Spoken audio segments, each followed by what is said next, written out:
This is Innovation Cafe with your friendly neighborhood inventor, Gary Schuster. Today I want to talk with you about high-speed innovation or high-velocity invention. There are different words I use for the same problem. And the problem is this. If you invent one thing in your lifetime, you're an entrepreneur. You are going to ride that to the end or fail with it. It's either going to succeed or not. If you invent one thing every couple of years, you're still an entrepreneur. You're still going to start companies, but you'll have to have other people involved to help you out. What happens if you invent, say, 2 really amazing things every year? That's a little bit more dicey, but you can probably still keep your hands on it and just have a lot of people helping you out. So you'd have several companies and, you'd be involved on the board of directors, but probably not running all of them. But what happens if you get into a really high-speed innovation? And I'm talking about Steve Jobs speed. You're doing something, maybe once a month, maybe 2 or 3 times a month. Those are way too many inventions to pursue. What do? Well, you really have a choice. You can either pick a few of them, or maybe just one of them, and be an entrepreneur, try to build a company around it, hope that your company will succeed, and just let the others fall by the wayside. Well, there's another solution too, which is you could be the head of a very, very well-funded company like Apple and throw out as many inventions as you want, knowing that you've got an army of patent lawyers to file on them. Well, most of us don't have that situation. So as a practical matter, if you're inventing 2 amazing things every month, there is not a chance on earth that you can build out all 24 every year into successful companies. You couldn't even build out a few of them into successful companies in a year. So you have a choice.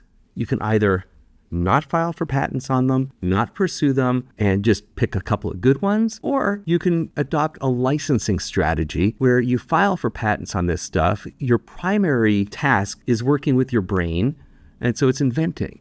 And you're not the one who's going to be turning your invention into a gigantic company. You're not going to be the one who's getting your invention onto an assembly line and built. You're the one who's coming up with it, and you're going to find partners or licensees to go and run with your product. And that is the high-speed innovation problem.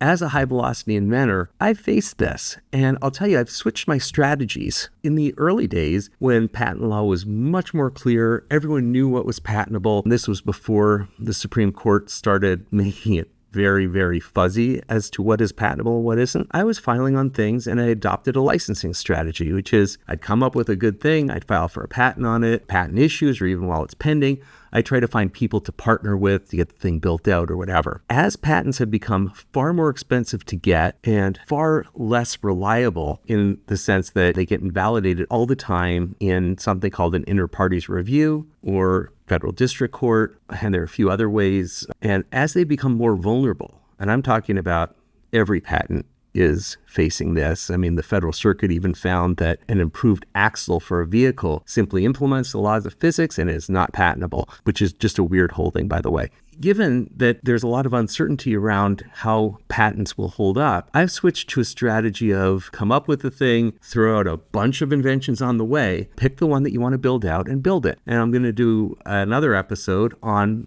the invention I'm currently working on, which is a really cool vaporizer. You'll like that one. I also do file for patents on things that I've come up with that are really good, but the threshold for filing has been raised significantly for me. It's not like file because I have a really good idea that I've turned into an invention and someone could really run with it. I now file only if those conditions are true and it's awesome. I know that inventors fall in love with their inventions.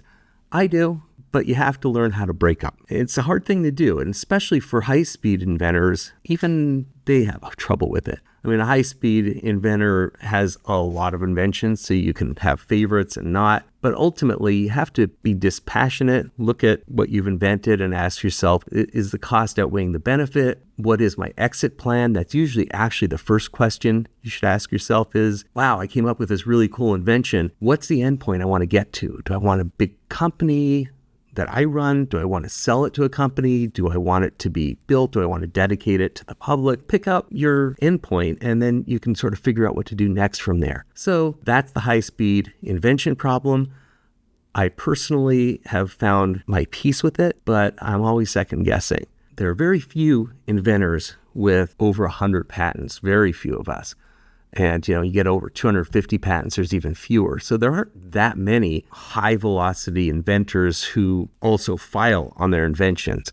But I think everyone could be a high velocity inventor. Humans are born with innovation hardwired into our brains. As long as you have the confidence to pursue your inventions, you too could be a high velocity inventor. Now, it doesn't mean you won't have the problem of picking and choosing which of your inventions to pursue, because that's a big problem, but it will mean that you'll have the choice of which ones to pursue. Coming to you from Vancouver, British Columbia, Canada, this is Gary Schuster, your friendly neighborhood inventor, Innovation Cafe, signing off.